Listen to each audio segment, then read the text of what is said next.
कहानियाँ नई नई सीख देती है बच्चों।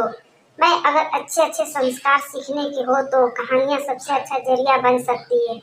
आज की कहानी आपको थोड़ा भावुक कर सकती है, क्योंकि आज आप एक इमोशनल कहानी आपके साथ साझा कर रहा हूँ। इमोशनल करने के साथ एक बहुमूल्य बोध की आप इस कहानी से सीख सकते हैं, इसलिए इसे पूरी जरूर पढ़िएगा।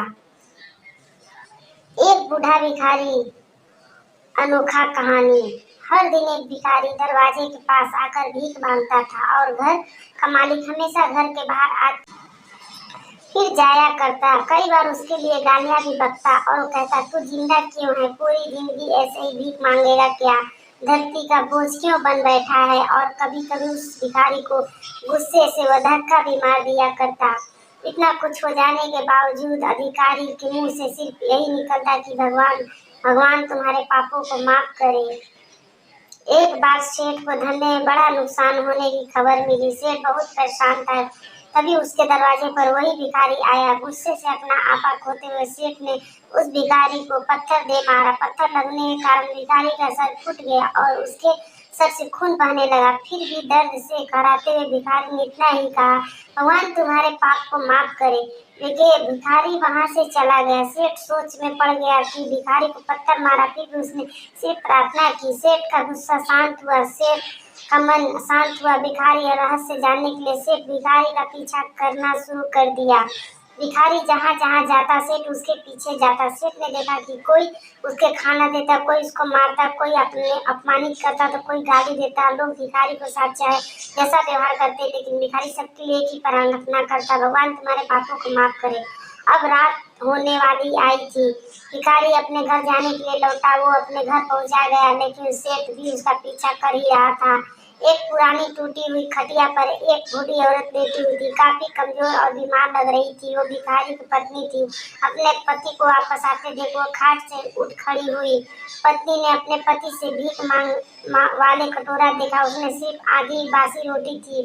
उसे देख वो बोल, आज बस इतना ही मिला? और हाँ, आपके सिर में खून निकल रहा है, चोट कैसे लगी?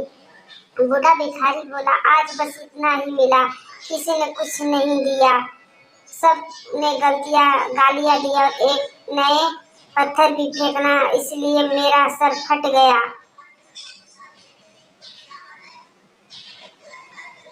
एक गहरी ठंडी सांस लेकर बूढ़ा भिखारी फिर से बोला, ये मेरे ही पापों का फल है। तुम्हें याद है कुछ सालों पहले हम कितने अमीर थे? क्या कुछ नहीं था हमारे पास? हमारे पास हर चीज जरूरत से ज्यादा थी, लेकिन हमने कभी दान नहीं किया।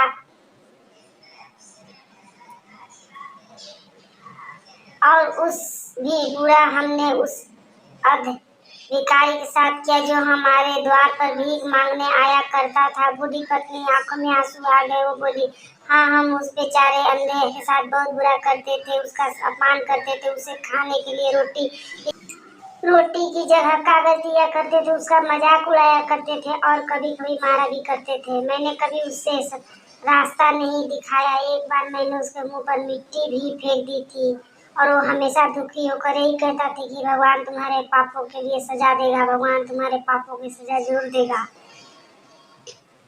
बोला, हाँ, उसका श्राप सच हुआ, इसलिए मैं किसी को बददुआ नहीं देता, चाहे कोई मेरे साथ कैसा भी बर्ताव करे। मैं हमेशा उसके लिए प्रार्थना करता हूँ। मैं नहीं चाहता कि कोई भी हमारे जैसी जिंदगी का अनुभव करे, किसी को भी हमारे जैसे दुखों का सामना करना न पड़े। वो नहीं जानते कि ये कितना बड़ा पाप कर रहे हैं, इसलिए अनजाने में हुए पाप की ऐसी सजा किसी को भी ना मिले, मैं नहीं चाहता। सुन रहा था। अब उसे सब कुछ समझ में आ गया। भिखारी और उसकी पत्नी वो आधी रोटी मिल बांट कर खाए और भगवान को धन्यवाद बोलकर सो गए। अगले दिन बड़ा भिखारी फिर से भीख मांगने गया। सेठ के घर के पास जाते सेठ ने पहले तो गर्म रोटी या उसके लिए निकाल कर रखी थी। उसके देते हुए सेठ विनम्रता से बोला, माफ कर दीजिएगा बाबा, मुझे बहुत गलती का एहसास हो रहा है। इतना कहकर वो आगे निकल गया। इस कहानी से जो सीख लेने लायक है वो बड़ी ही सिंपल है कि आदमी चाहे किसी भी बारे में बुरा कहे या भला करे, लेकिन भगवान सिर्फ कर्म के हिसाब से उसको फल देता है। क्या हुआ अगर भगवान नहीं दिखता है? लेकिन ये बात बिल्कुल सच है, खाते में सब कुछ हिसाब बहुत बहुत पक्का होता है, इसलिए